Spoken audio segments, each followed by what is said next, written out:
খুলনার জ্বালানি সংকটের খবর জানাতে আমাদের সাথে যুক্ত হচ্ছেন সহকর্মী রাজু হাওলাদার।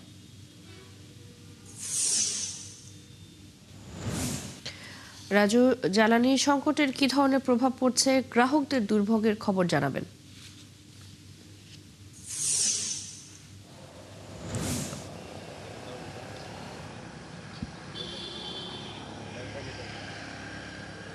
জি, ধন্যবাদ চৈতি আপনাকে।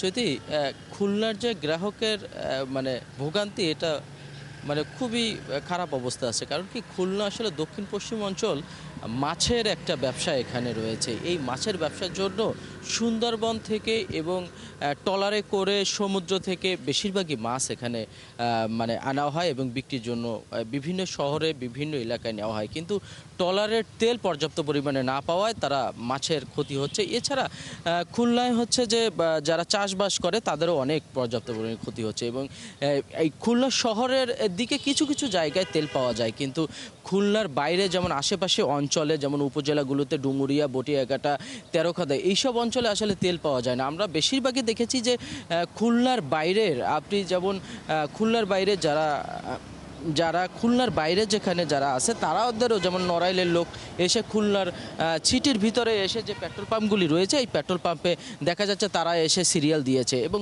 খুলনার যারা ব্যবসায়ী আছে, পেট্রোল পাম্পের ব্যবসায়ী, এই ব্যবসায়ীরা বলেছে যে ডিপু এবং আমাদের ভিতরে গ্রাহকদের সাথে একটা কনফ্লিক্ট তৈরি করে দিচ্ছে, যে কারণে তার ডিপুওয়ালারা বলছে আমরা পর্যাপ্ত পরিমাণে তেল দিচ্ছি, আর যারা গ্রাহক তারা বলছে যে আমরা তেল পাচ্ছি না। কিন্তু যারা পেট্রোল পাম্পের মালিক তারা বলছে যে ডিপুওয়ালারা আমাদের তেল দিচ্ছে না, যে কারণে আমরা তেল দিতে পারছি না। আমি খুলনা মেট্রোপলিটন একটা পেট্রোল পাম্পে রয়েছি, এখানে একটু কথা বলিয়ে দিব যে এই পেট্রোল পাম্পের ম্যানেজার আসলে তেল কিভাবে দিচ্ছে, ভালো করে দিচ্ছে কিনা, সঠিকভাবে পাচ্ছে কিনা, গ্রাহকদের সুবিধা অসুবিধা এটা সম্পর্কে একটু জানবো, একটু বলেন। আমাদের চাহিদা মাফিক ডিপো থেকে তেল দিচ্ছে না। আমাদের ৯,০০০ লিটার আমরা চাই, আমাদের দেয় ২,০০০ লিটার। আসলে কোনোদিন আমরা ২,০০০ লিটার তেল একদিনে বিক্রি করতে পারিনি। আমাদের তেল আনার পরে ৯,০০০ লিটার তেল আনার পরে আমরা ২ দিন ৩ দিন ৪ দিন বিক্রি করি। আজকে ২,০০০ লিটার তেল দিলে আমাদের সন্ধ্যার ভিতরে শেষ হয়ে যাচ্ছে। আর গ্রাহকদের চাহিদা আরও বেশি বাড়ছে। আগে কোনো দিন এমন তেল বিক্রি করিনি। আর এটা গ্রাহকরা বলছে এসে যে আমাদের পর্যাপ্ত পরিমাণে তেল দেওয়ার কথা বলছে, সরকার বলে দিচ্ছে, আপনারা দিবেন না কেন? অথচ আমাদের ২,০০০ লিটার তেল দিচ্ছে। এটা তো আমাদের সাথে পাবলিকের সাথে দ্বন্দ্ব বাতাই দিচ্ছে।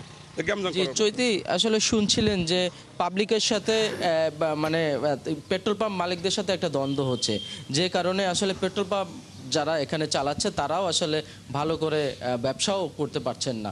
এবং তারা বলছেন সকাল 10টার দিকে তেল আসে, 10টা থেকে 11টার ভিতরে, কিন্তু গ্রাহকরা সকাল 6টা থেকেই সিরিয়াল দিয়ে দাঁড়িয়ে থাকে।